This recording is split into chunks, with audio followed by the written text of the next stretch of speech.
یہودی نے کہا کیول ایک چیز ہے جو مجھے روکتی ہے اسلام قبول کرنے سے، کہ مجھے شراب پینا بہت پسند ہے، میں بہت پہلے مسلمان بن گیا ہوتا، بس ایک یہی چیز مجھے روکتی ہے کہ میں ایک شرابی ہوں۔ تو اس مسلم کو ایک راستہ سوچتا ہے۔ اس نے کہا کوئی بات نہیں، ایک مسلمان بن جاؤ اور پینا جاری رکھو۔ بے شک اس مسلم کا سچ میں یہ ارادہ نہیں تھا، لیکن پھر بھی اس نے ایسا کہا کہ مسلمان بن جاؤ اور پینا جاری رکھ سکتے ہو۔ یہودی نے کہا ٹھیک ہے۔ اس نے کہا اللہ کے سوا کوئی خدا نہیں اور محمد اس کے میسنجر ہیں۔ اب مسلم نے اس سے کہا تم ایک مسلمان بن چکے ہو، اگر تم شراب پیو گے تو ہم تمہیں اسلام کے حساب سے اس کی سزا دیں گے، اور اگر تم نے اسلام چھوڑا تو ہم تمہیں مار ڈالیں گے۔ تو وہ یہودی ایک مسلمان ہی رہا اور پھر اس نے کبھی بھی شراب نہیں پی۔ تو یہ اس اچھے مسلم کی ایک اچھی ٹرک تھی۔ جی تو یہ سچائی ہے التقیہ کی، دھوکے سے لوگوں کو کنورٹ کرنا اور پھر انہیں جان سے مارنے کی دھمکی دینا۔ یہ سب شروع ہوتا ہے قرآن سے۔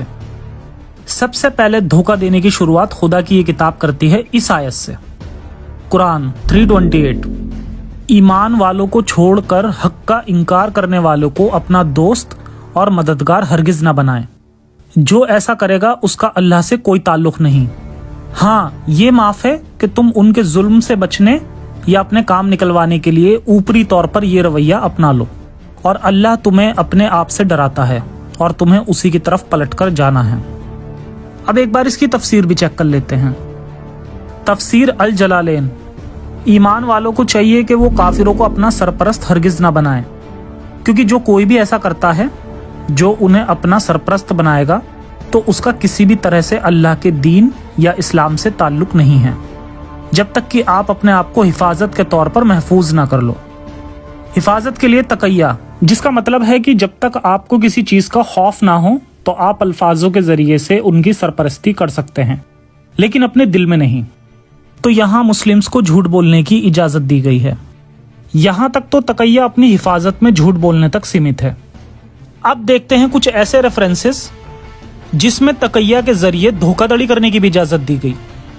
سب سے پہلے ایک نبی کی حدیث آتی ہے جس میں جھوٹ بول کر ایک دوسرے کے غلط کاموں کو ڈھانپنے کی بھی اجازت دی گئی ہے۔ ابن ماجہ 2544، رسول اللہ نے فرمایا کہ اگر کوئی مسلمان کسی دوسرے مسلمان کی پردہ پوشی یعنی اس کے غلط کاموں پر پردہ ڈالے گا تو اللہ بھی دنیا اور آخرت دونوں میں اس کی پردہ پوشی کرے گا۔ اتنا ہی نہیں، اس جھوٹ بولنے والے طریقے سے بڑھ کر اللہ نے قرآن میں اپنی قسموں کو توڑنے کی چھوٹ بھی دے رکھی ہے۔ یعنی اگر کوئی کسی سے قسم کھاتا ہے اور اس کے بعد وہ اپنی بات سے پلٹنا چاہے تو یہاں قسم کو توڑنا بھی جائز ہے، بس شرط یہ ہے کہ آپ اس کا کفارہ ادا کر دو، پھر اللہ بھی کبھی تم سے ان قسموں کے بارے میں سوال نہیں کرے گا۔ قرآن 662، اللہ نے تم لوگوں کے لیے اپنی قسموں کی پابندی سے نکلنے کا طریقہ مقرر کر دیا ہے۔ قرآن 2:225، جو قسمیں تم سچے دل سے کھاتے ہو ان کے بارے میں وہ ضرور پوچھے گا، مگر جو بےمانی قسمیں تم بنا ارادے کے کھا لیا کرتے ہو ان پر اللہ نہیں پکڑتا۔ خود محمد صاحب بھی ایک حدیث میں کہتے ہیں، صحیح مسلم 1650، رسول اللہ نے فرمایا کہ جس نے قسم کھائی اور پھر اس کے بجائے کسی دوسرے کام کو اس سے بہتر خیال کیا تو وہ اپنی قسم کا کفارہ ادا کر کے اپنی قسم توڑ دے۔ اور ایسا نہیں ہے کہ یہ چیزیں لکھ دی گئی ہیں، یہ نبی کی ٹیچنگز فالو ہوتی آئی ہیں۔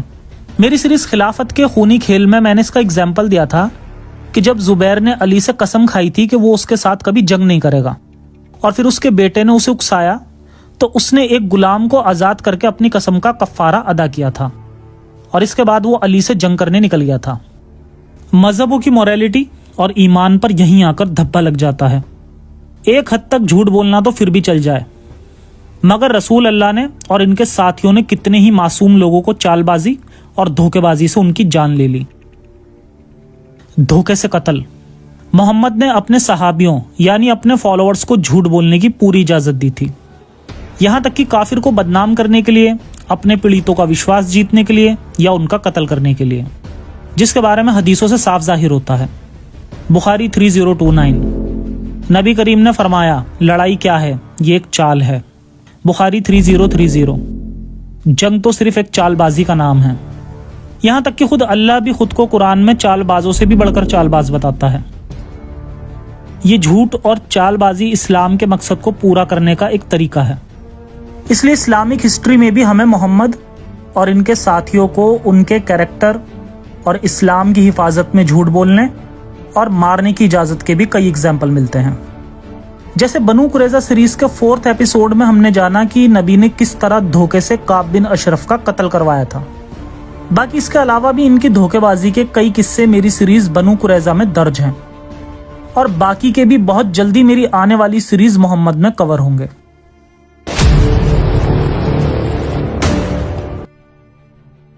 امام غزالی جو کہ ایک بہت بڑے اسلامک اسکالر مانے جاتے ہیں، کہتے تھے کہ مقصد کو پانے کے لیے بھاشا یا الفاظ ایک ذریعہ ہے.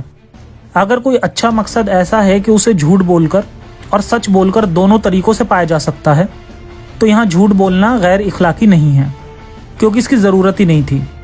لیکن جب کوئی مقصد ایسا ہو جو سچ بولنے سے نہیں بلکہ صرف جھوٹ بولنے سے حاصل کیا جا سکتا ہے تو جھوٹ بولنے کی اجازت ہے، بشرطے کہ مقصد حلال ہو. یعنی صرف اسلامی طریقہ حلال ہونا چاہیے، پھر بھلے ہی کوئی کام حرام ہی کیوں نہ ہو. سچ یا جھوٹ تو صرف الفاظ ہیں. یہ بتانے کی ضرورت ہی نہیں ہے کہ مسلمانوں کے لیے اسلام کو بڑھاوا دینے سے بڑا کوئی مقصد نہیں ہوتا.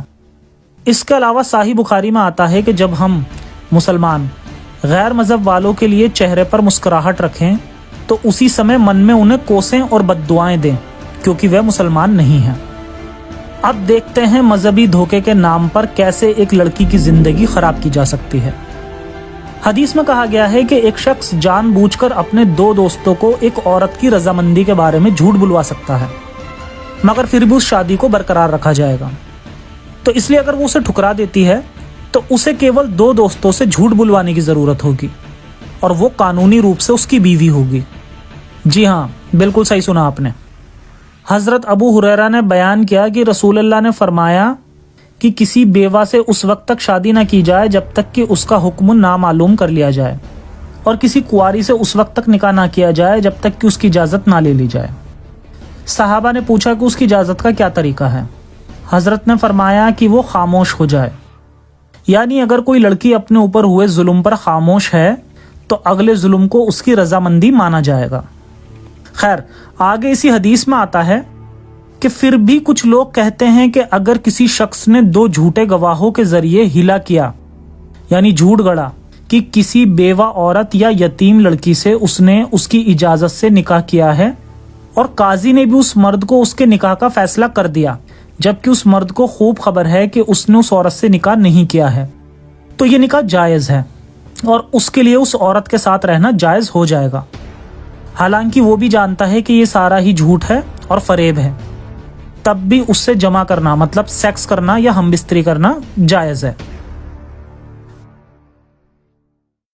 تو یہ تھی التقیہ کی سچائی.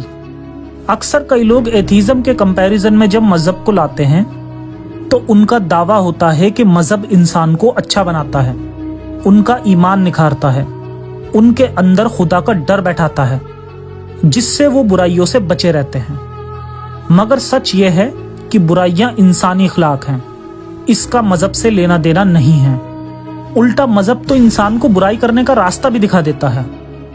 ان راستوں پر چل کر کی گئی برائی پر اسے کوئی پچھتاوا نہیں ہوتا، کیونکہ وہ اچھائی اور برائی کا سورس اپنے خدا کو مانتا ہے، اور خدا نے جب کہہ دیا کہ معاف تو معاف. مگر وہیں انسانیت آپ کو بتاتی ہے کہ برائی تو برائی ہے اور گناہ تو گناہ ہی ہے. مردوں کو قتل کر کے عورتوں اور بچوں کو غلام بنایا جائے اور اس کی اجازت خود خدا بھی دے رہا ہے، تب بھی وہ برائی ہی رہے گی. برائی کا پچھتاوا ہی ہمیں آگے برائی کرنے سے روکتا ہے، اور یہ مذہب ہم سے پچھتاوا چھین لیتے ہیں.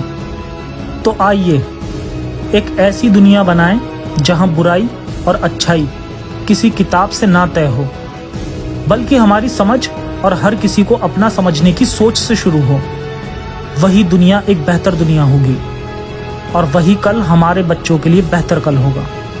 جے ہند، جے انسانیت. سائنس حافظ.